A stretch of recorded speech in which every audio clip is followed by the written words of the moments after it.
to be sitting here with a very, very special person for the network. This is Mr. Kari Valros, and he is the European ambassador of OneCoin. So he is somebody who drives actually the network in Europe, be it the Scandinavian countries, Germany, UK, but also Russia and Kazakhstan, which are very important markets for us actually. So Kari, how have the last months been for you? Oh, where could I be? Where could I start? So first of all, I'm very happy to be here with you with the new fantastic office.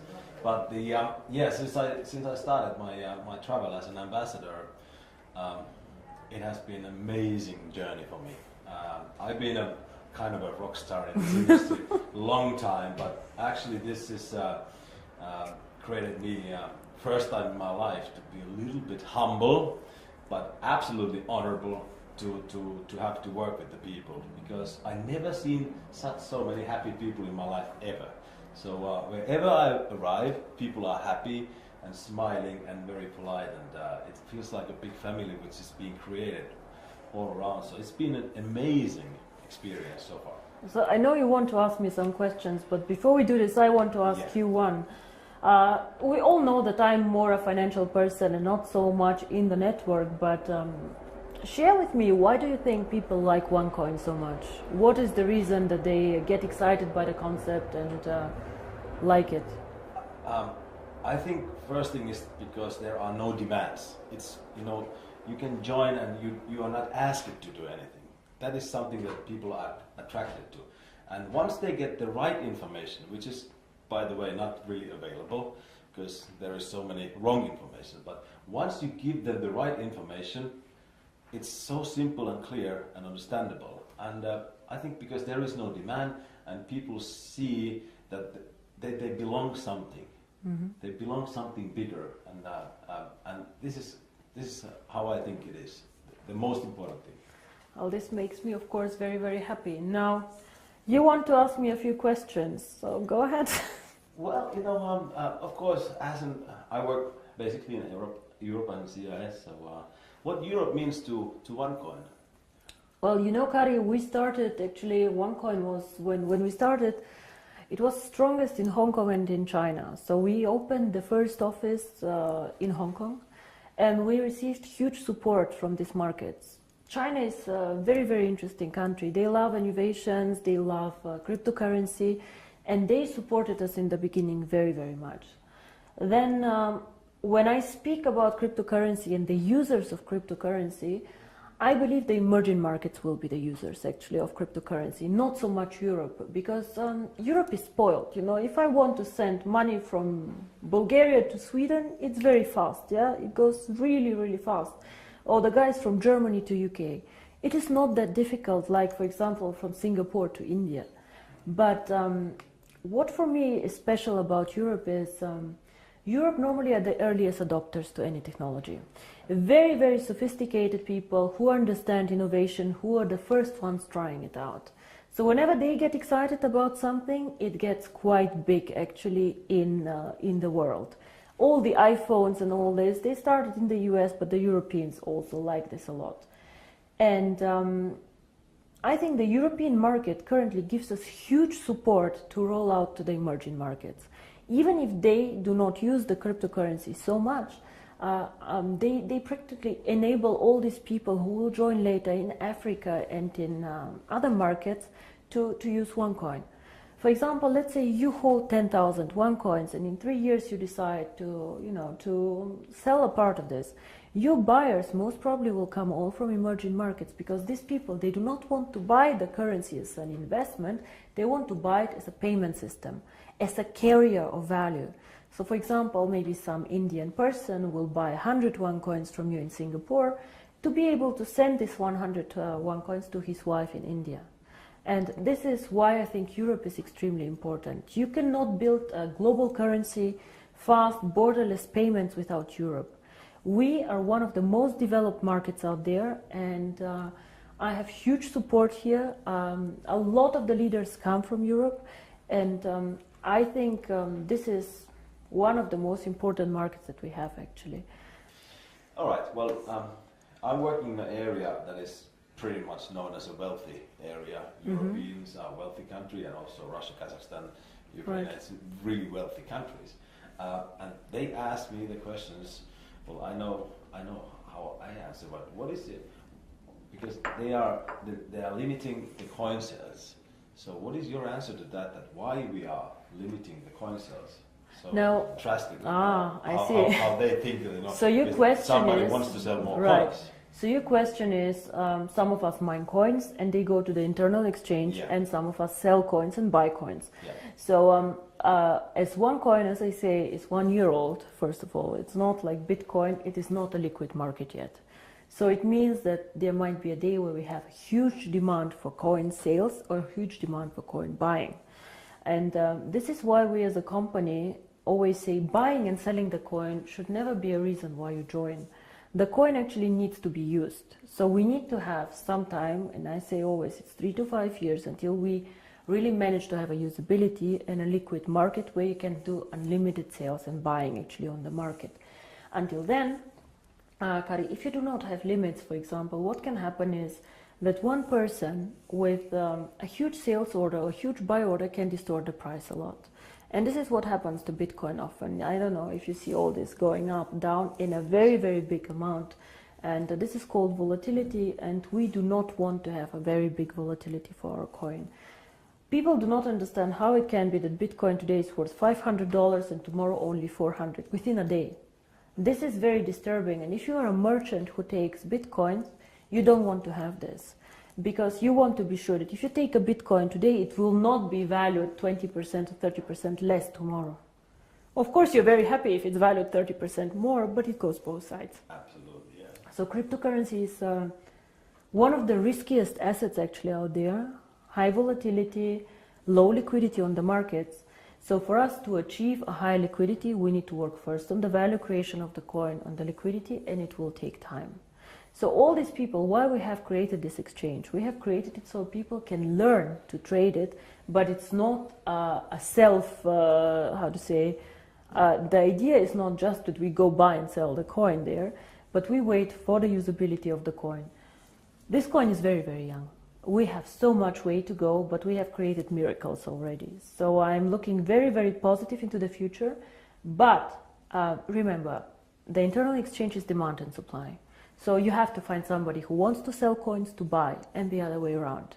So the company itself is not obliged to buy back your coins or to sell your coins. If I don't have coins, I cannot sell them. Yeah? And as a company, we do not buy back the coins. So it's always you selling your coins to somebody else or somebody else buying from you. Don't forget also a bit the time differences. When China sleeps, you're awake, and so on. So sometimes, as I said, the market is not liquid and not efficient yet. And then the other question is, which relate to that, is that how is the value created? Now, there are two questions I think inside here. First is what is the value of cryptocurrency, and the second is how do we determine today if one coin is valued €1, €2, or €5? Yes. So we have a concept which is called mining difficulty. And there are calculators out there on the internet for Bitcoin. Everybody can Google them. You just Google Bitcoin mining difficulty calculator and you see how this is calculated. It's a very, very simple thing. You calculate, one is electricity costs for the mining, and the second is computer power. So to mine a coin, you need obviously a computer to do some calculations and electricity to get the computer running. So depending on these two things, the mining difficulty grows or goes down. It goes both ways. It can go up, it can go down. The more miner join, however, the more people who want to mine, the higher the mining difficulty goes. Because more of them are in the pools. And this is, of course, what happens to OneCoin. So you can simulate this with these calculators. It's nothing that OneCoin invented. And this is how we today measure the value of the coin. Yeah? So we say if it costs us €5 to create the coin due to electricity, the servers and the computer power, this is what we think is the appropriate price. Of course, it fluctuates up and down based on demand and supply, but always in a corridor actually that we have set. So this is how we determine the price today. And the second question that you had actually is, but one day we go to the open market, so how do we know what is the value of this cryptocurrency? Why is Bitcoin worth $400 and not 1,000 or whatever? And here in my opinion, there are two things how we determine the value of cryptocurrency. Cryptocurrency is not backed up by anything. We know this. So it's actually worthless. So it's not backed up by gold. It's not backed up by any other asset. OneCoin is not backed up. Yeah? Bitcoin is not backed up. But there's still value inside, and I'll tell you why. One is, first of all, the brand. Bitcoin currently have a very strong brand. Everybody knows them. They were the first one. Of course, there are always good and bad things about the brand, but they are very well known. Milka Chocolate is a very well-known brand. Procter & Gamble are a very, very strong brand. So the more people joining OneCoin and the more people speaking about OneCoin, the stronger our brand becomes. And this, I think, is something that makes us really a family, because if you go in the network marketing approach and go and sell shampoo, it does not make you stronger if somebody on a sideline sells shampoo. Only your downline makes you happy. But here, if another team makes OneCoin popular out there, this makes also your coin stronger and your team stronger. And this is something very, very special about OneCoin, I think. And so the brand. And we have currently about 2 million paid members. In the database, we have over 10 million people who know about OneCoin. So we for sure have more users than Bitcoin, for sure. We are different, we are in a different system, but there are 2 million people who tomorrow could start using the coin if we want to. And this is great. So this is one part of the value, but most people use Bitcoin currently as value storage, like gold. I put it in the safe and I keep it there, which is okay, but a bit of a dangerous concept. Everything that goes up can also go down, and you're not special. You know, and if you're not special, why use OneCoin? Why not use 2 coin, 3 coin, dark coin, or not? So we are probably one of, or probably the only company who focuses so much on usability of cryptocurrency. Why cryptocurrency? How can it change the world? And our two slogans are the future of payments or join the financial revolution. We believe that actually cryptocurrency can be a vehicle for money transfers. So for example, as you do Western Union transfers, you can use cryptocurrency to do a transfer. Fast, borderless payments. And there's a huge demand for this. 2 billion of people have no bank account. 2 billion. Of course, we cannot capture all of them. But again, if we capture only 10 million or 100 million people, it's a network. It grows so fast. We see what happened. You know, December 2014, I was sitting at my desk and I had a bet with Per Carlson, who is not here anymore, if we will manage to have 10,000 people. And we did a huge celebration with 10,000 people. Today we have 2 million after 12 months. It is incredible. And this is the network effect. The more people know about OneCoin, the more they will come and the stronger the brand becomes. Everybody talks about MLM today, that it's pyramid, whatever you call it. For me, I have worked with this for a very long time. For me, it's one of the biggest industry today in the world. But if I ask you, why did you choose to do MLM, to build this company up? I know that you have a background in financial and everything, but why did you do this? It was not an easy decision, first of all, to do network marketing. When I started OneCoin, my vision was to do cryptocurrency. And outside in the industry, I did not know the industry well, to be honest. I knew some people who were working there who are either personal friends or good acquaintances, so who I trusted. But what I saw in the beginning were some companies who really went bankrupt in a bad way, owing money to their members, money to their people.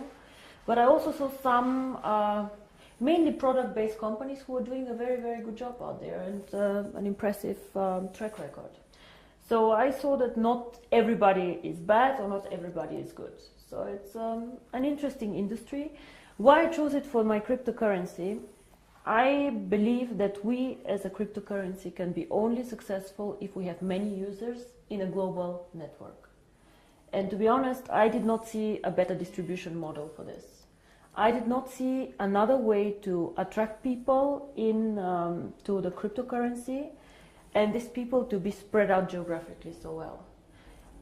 OneCoin can work only if it does cross-border payments. So if I have OneCoin only in China or only in Europe, it will not work well. We need the emerging markets, which is Asia, Thailand, Philippines, India, Africa, very, very interesting. These are the users of the coin. And if I would have gone in a traditional way, let's say with an IPO, with big investment funds, these people can buy, let's say, 100 million of coins, but they keep them, they do not use them. So for me, it was more important to get many, many users, even with a small investment sum or with a small sum that they want to participate with, but spread out geographically.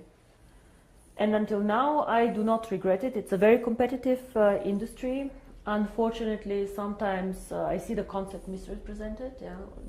We focus mostly on education, financial education, because in my opinion, nobody can understand cryptocurrency, nobody can understand even the financial world out there without education. So education is our product, and some of our members choose to mine the coin. By the way, I don't know if you know, but currently I checked the numbers, about only 10% of our members mine currently the coin. Oh. Only 10%. So a lot of the people, or I think most of them, actually participate in the program for the education. And this is something that makes me really happy, because this is what we are. We would like to foster a financial revolution, and financial revolution always comes with knowledge, education, and I think this is a very, very big part of the company. Now, Per, you asked me about the future of the network once all coins are mined. Now, I see the network as its own system, as our own ecosystem, and I will never go and sell shampoo in this network. This will never happen, because I have never done a network marketing company before, and I do not plan to do ever again a network marketing company. But the network itself is a value. It's a business that you guys are building. And for us, of course, it's also a value, because we can push our ideas through this network, and we can do a lot of things there. So to me, the ideal future of the network is to push, even when all coins are mined, the value of the coin. Be it to attract merchants for the coin, be it to create products who are connected to the value of the coin. And all what this network should focus on is something that somehow enhances the value of the coin. You guys know that we did some acquisitions, actually, some networks that joined us. For example, Conligos, OPN. All these networks somehow helped us to build up the coin. Either they had interesting software for us, or they were geographically interested. But we never let somebody join us just because it's good or just because it's more people. We always strategically think of the future of the coin and how to make it stronger.